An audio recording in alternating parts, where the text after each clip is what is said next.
Depuis notre enfance, on nous apprend à écouter nos aînés. Eh bien, les scientifiques, écoutant l'histoire racontée par un homme né il y a 9 ans, un seul os s'est resté silencieux pendant 10 ans avant que la science ne le réveille. Lorsque son ADN a été analysé, l'histoire de l'humanité a commencé à se fissurer. Les origines se confondent. Si un squelette ancien peut remettre en question tout ce que nous pensions savoir, quelles autres vérités sont encore enfouies sous nos pieds? Suivez-nous dans notre exploration du squelette antique du fleuve Columbia. Durant l'été 1996, l'atmosphère était électrique le long du fleuve Columbia, vibrante d'énergie et de bruit. Une compétition palpitante d'hydroplanes se déroulait près de Kennewick, dans l'État de Washington. Les bateaux filaient à toute allure sur l'eau, captivant l'attention des spectateurs massés sur la rive pour assister au spectacle. Deux jeunes adultes, désireux d'avoir une vue plus panoramique de la course, décidèrent de s'avancer dans la rivière peu profonde, sentant l'eau rafraîchissante tourbillonner autour de leurs jambes, tandis qu'ils observaient les bateaux passer à toute vitesse. Will Thomas, un étudiant, sentit un objet inhabituel sous ses pieds. Sa texture n'était ni celle du sable, ni celle des galets d'une rivière. C'était dur et rond. Intrigué, il se pencha et plongea la main dans l'eau trouble. La prenant d'abord pour une pierre, il comprit vite que sa forme était étrange. Une fois la boue emportée, il devint évident que ce qu'il tenait n'était pas une pierre, mais un crâne humain. L'atmosphère changea instantanément. L'attention se détourna de la course, du bruit assourdissant et de l'excitation. Les autorités contactèrent immédiatement la police locale. Au départ, les forces de l'ordre ont supposé que le crâne appartenait à une victime d'homicide récent. Le fleuve Columbia avait emporté de nombreux corps au fil du temps. La découverte de restes humains n'avait donc malheureusement rien de surprenant. Tout semblait indiquer un acte criminel récent, du moins dans un premier temps. La perspective a changé avec l'arrivée de l'anthropologue judiciaire James Chatters. En analysant le crâne, il a immédiatement décelé des incohérences avec l'hypothèse initiale. Il était évident que le crâne n'appartenait pas à une personne décédée récemment. L'os lui-même révéla une toute autre histoire de par ses caractéristiques, sa texture et son aspect général. Chatter pressentait que le crâne était ancien, bien plus vieux qu'on ne le pensait initialement. Les jours suivants, les scientifiques fouillèrent minutieusement le terrain bordant la rivière. Peu à peu, les parties restantes du squelette furent révélées. Ce qui a été mis au jour au sol n'a fait qu'épaissir le mystère. Le squelette était celui d'un homme d'environ 1,75 mètres. Ses os racontaient une vie difficile. On y décelait de nombreuses blessures, notamment des fractures consolidées, indiquant qu'il avait subi de graves traumatismes physiques à plusieurs reprises. La découverte la plus surprenante concernait l'os de la hanche droite, une pointe de projectile en pierre profondément incrustée. Il ne s'agissait pas d'une arme moderne, mais d'une pointe de lance en pierre. L'homme avait été la cible d'une arme primitive, mais avait survécu à l'attaque grâce à la consolidation osseuse. Cet aspect particulier illustrait une histoire de résilience, de persévérance et de combativité. La pointe en pierre a été identifiée comme une pointe en cascade, une arme utilisée par les chasseurs de l'Antiquité. Cette découverte indiquait que les restes étaient très anciens. Cependant, la véritable surprise est survenue lorsque James Chatters a examiné le crâne plus en détail et a constaté que sa forme était inattendue. Le crâne présentait une forme allongée et fine, un visage tourné vers l'avant et un menton proéminent. Ces caractéristiques différaient des traits typiques observés chez les communautés amérindiennes actuelles. Le crâne présentait en réalité des caractéristiques typiques des populations polynésiennes, voire européennes. Cette découverte laissa les scientifiques perplexes et troublés. Le crâne contredisait les hypothèses qu'ils avaient formulées. Pour obtenir des réponses, il était nécessaire de le dater. Un minuscule fragment d'os fut envoyé à l'Université de Californie pour une analyse au radiocarbone. L'attente des résultats était palpable parmi tous les participants. La révélation qui suivit fut véritablement remarquable. Le squelette datait d'une période comprise entre 9300 et 9600 ans. La découverte a révélé que cet homme avait vécu et était décédé près du fleuve Columbia il y a plus de 9 millénaires. Il s'agissait de l'un des restes humains les plus anciens et les mieux conservés jamais découverts en Amérique du Nord. L'aspect extraordinaire de cette découverte résidait non seulement dans son âge, mais aussi dans ses caractéristiques physiques, qui lui conféraient une signification plus profonde.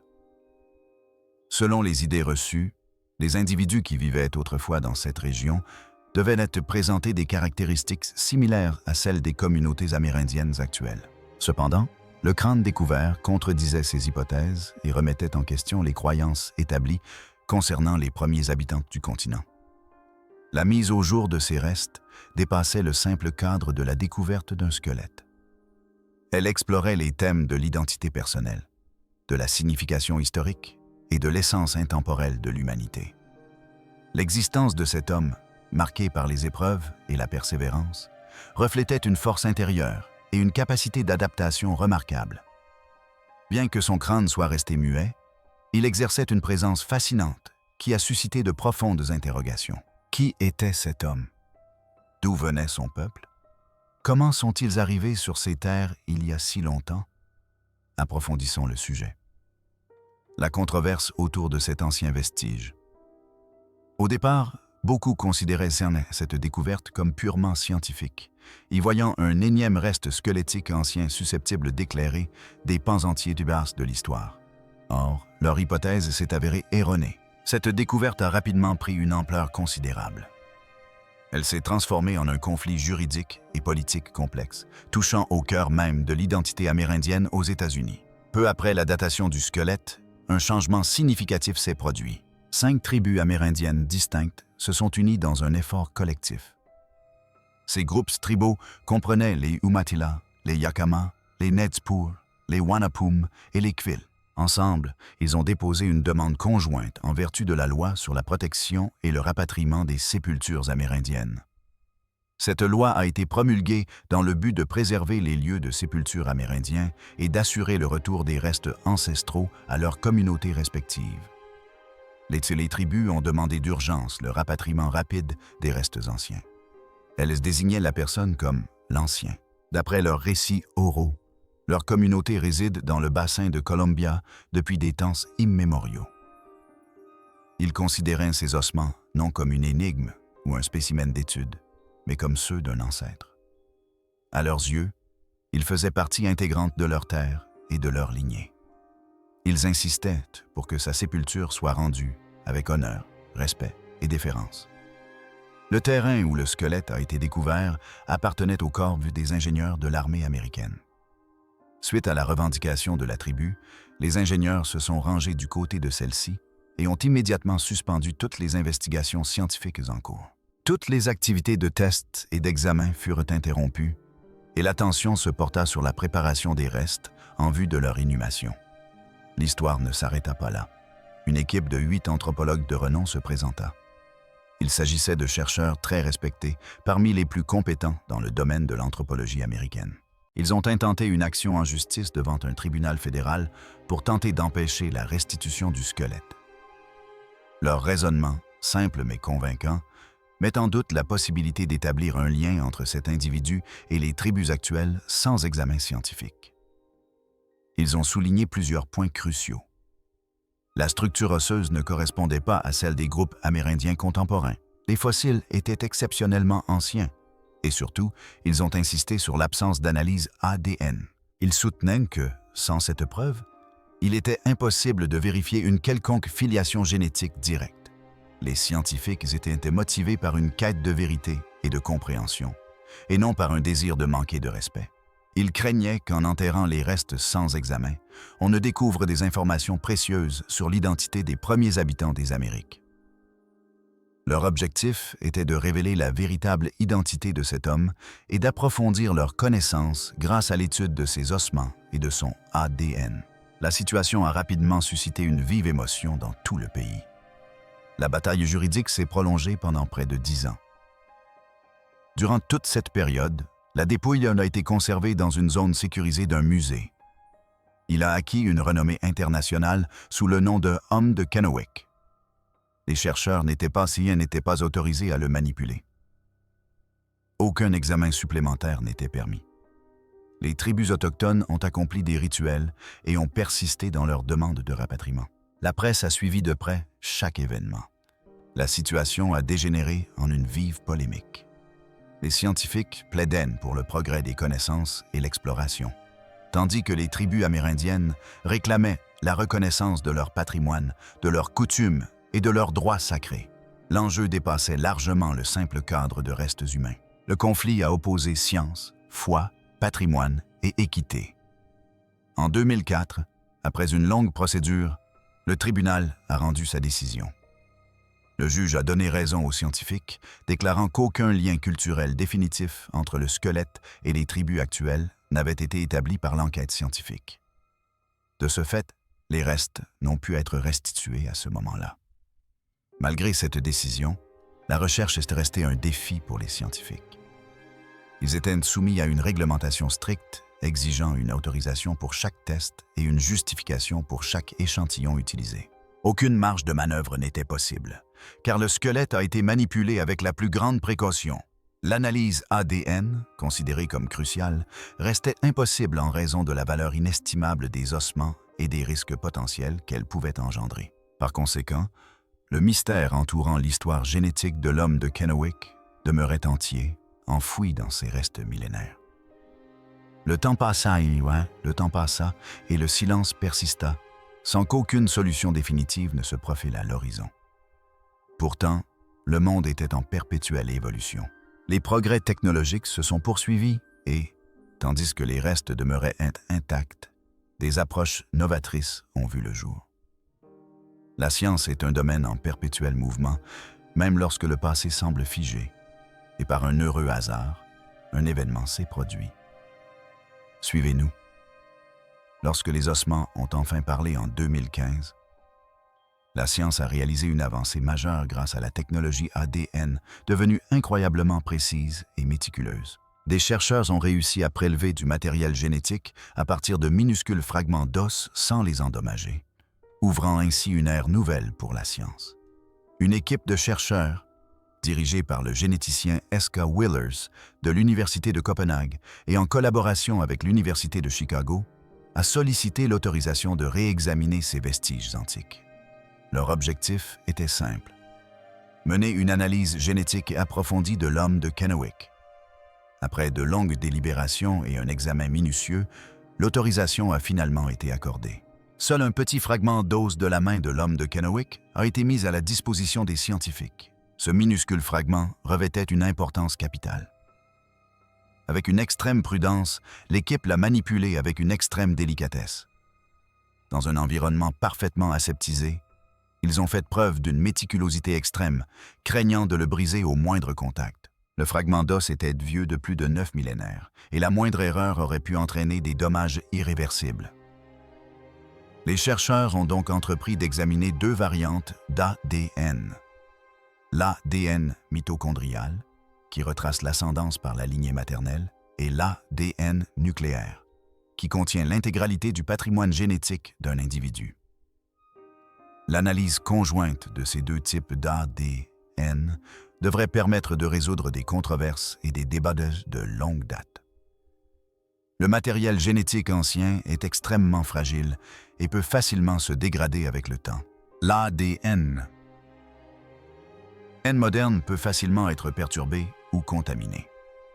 Une simple cellule cutanée d'un scientifique pouvait compromettre les résultats.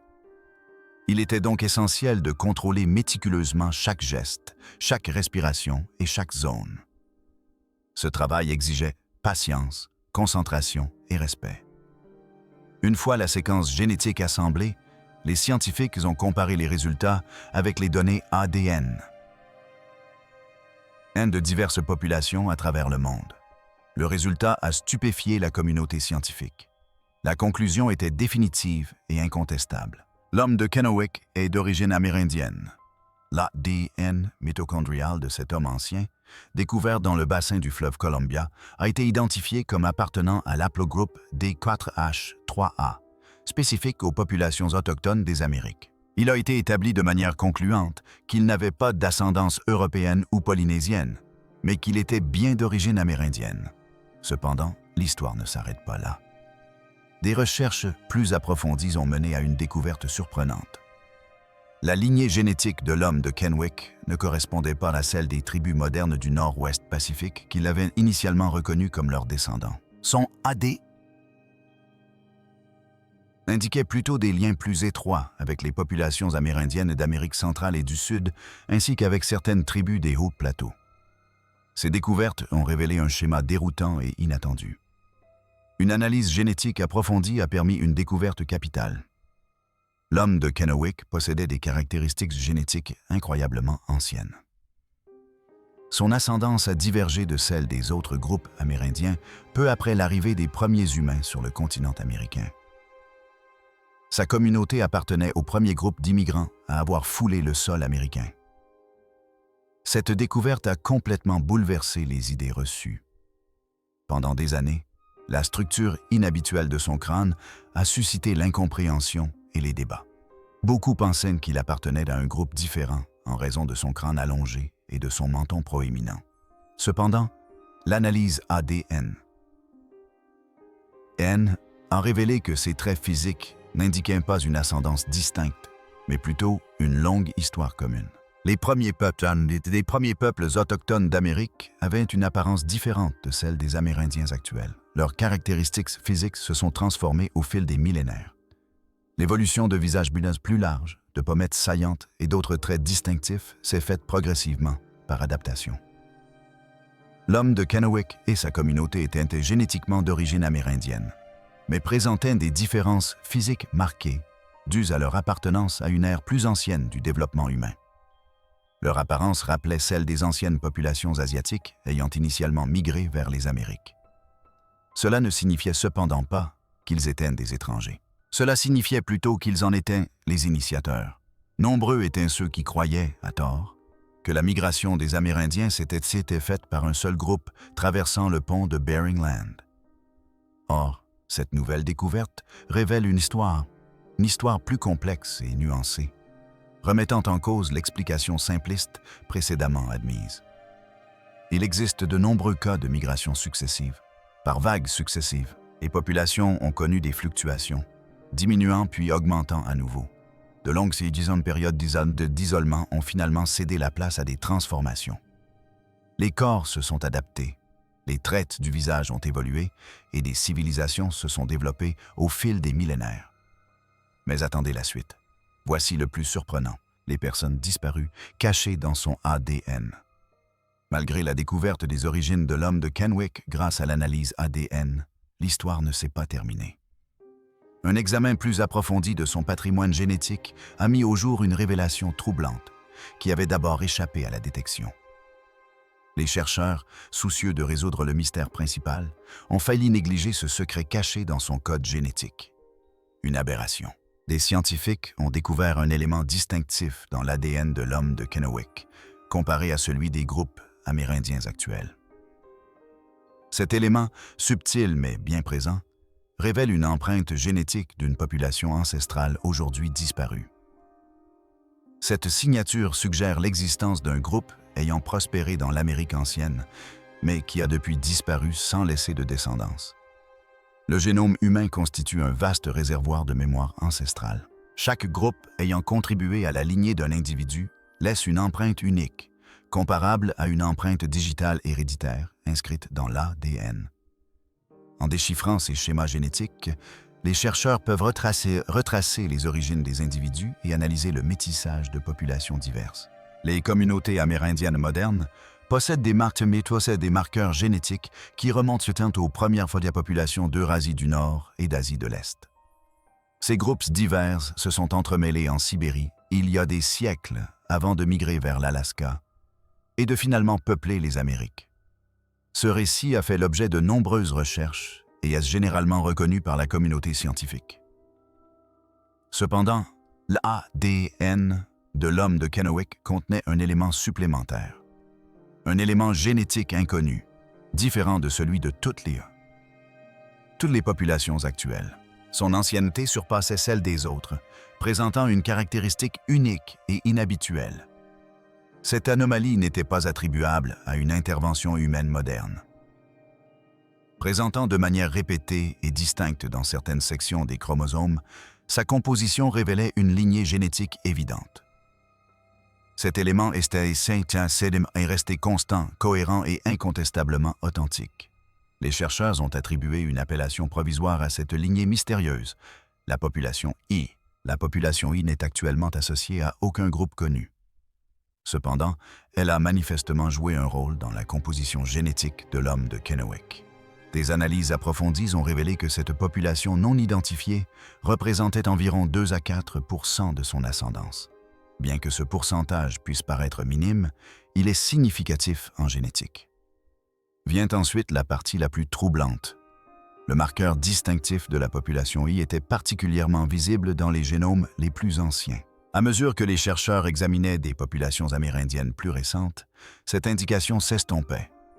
Chez les Amérindiens d'aujourd'hui, ce signal a quasiment disparu.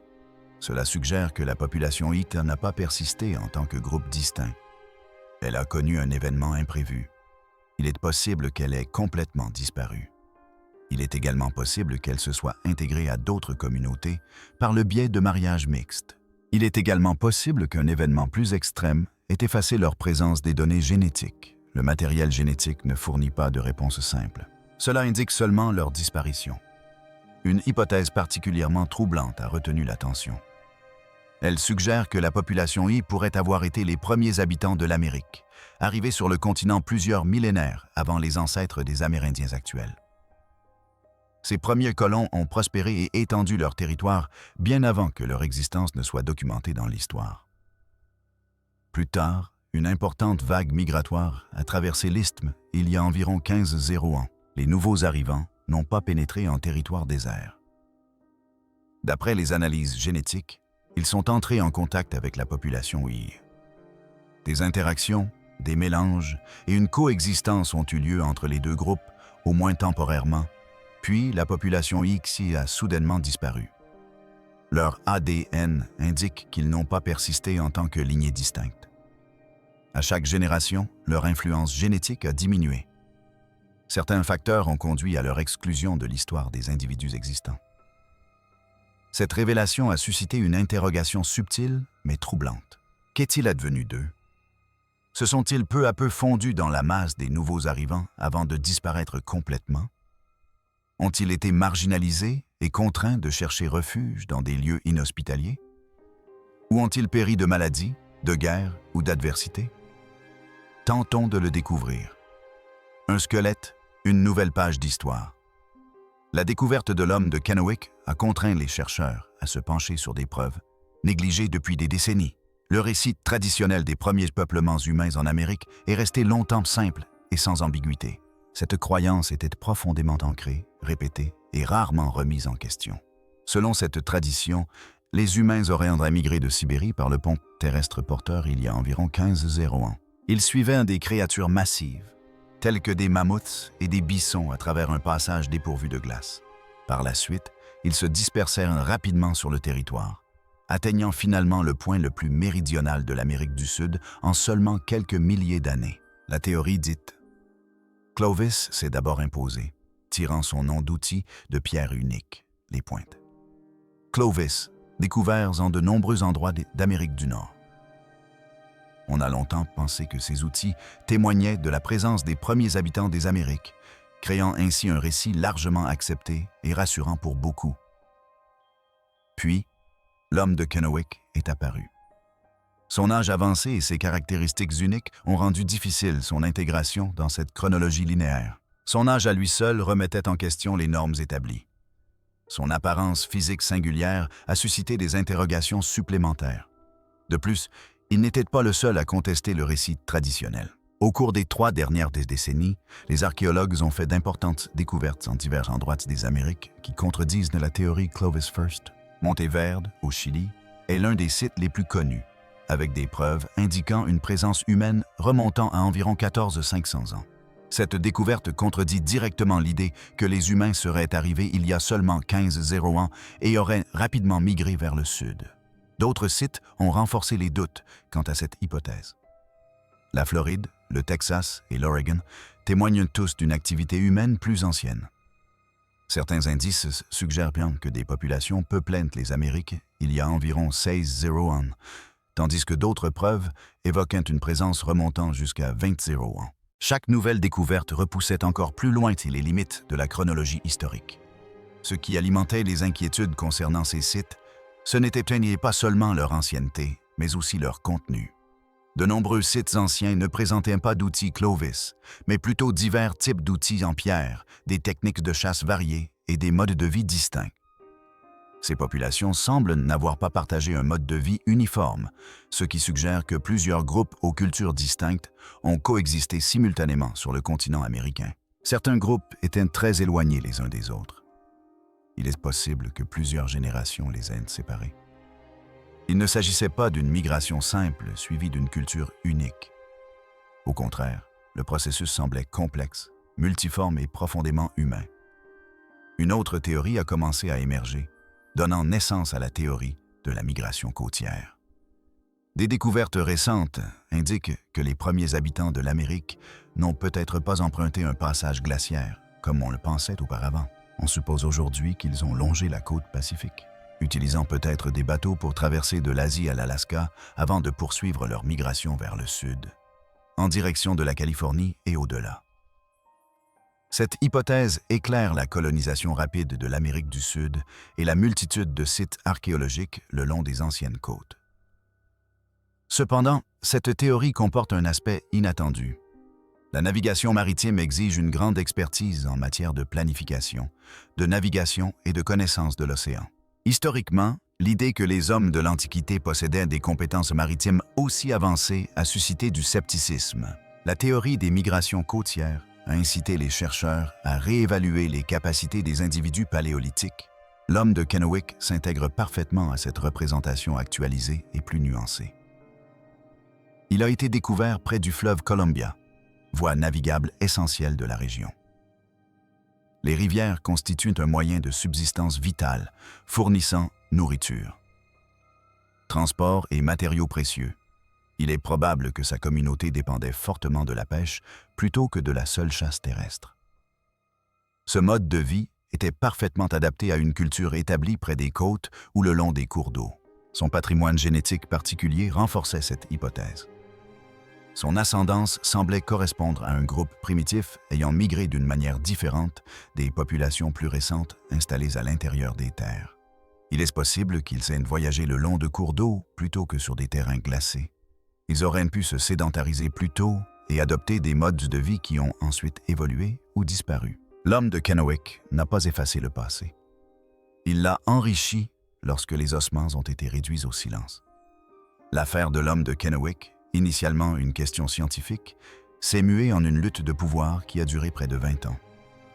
Elle était devenue un combat pour l'autorité concernant le récit, les restes et l'interprétation de l'histoire.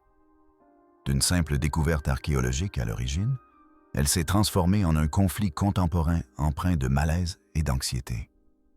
Finalement, le cœur du différend ne résidait pas dans un seul squelette, mais dans une problématique plus vaste. La priorité à accorder aux preuves matérielles ou aux coutumes culturelles lorsqu'elles s'opposent. Cette question sous-jacente planait en filigrane sur chaque décision de justice, manifestation et publication universitaire. Suite à l'analyse ADN réalisée en 2015, qui a établi un lien génétique entre l'homme de Kennewick et les communautés amérindiennes actuelles, le gouvernement a réagi promptement. Les résultats ont révélé une ascendance commune, menant à la résolution finale de cette longue bataille juridique. En 2016, une loi spécifique a été promulguée par le Congrès, ordonnant le rapatriement de la dépouille à un groupe de tribus. L'homme de Kennewick a été inhumé un an plus tard, en 2017. La cérémonie funéraire s'est déroulée discrètement le long du fleuve Columbia. Le lieu exact est resté confidentiel et aucune indication n'a été donnée quant à l'emplacement de la sépulture. Les tribus l'ont désigné comme l'ancien lors de sa mise en terre. Nombreux sont ceux qui ont tiré les conclusions de cette histoire. Ce ne fut cependant pas le cas pour les scientifiques. Les recherches sur l'ADN ont certes apporté une réponse à une question précise, mais elles ont aussi soulevé de nombreuses autres interrogations. La présence de cette population mystérieuse, mentionnée dans son patrimoine génétique, a éveillé la curiosité quant à ses origines. Les caractéristiques physiques variées des premiers squelettes américains ont suscité un intérêt particulier pour l'évolution des populations au fil du temps.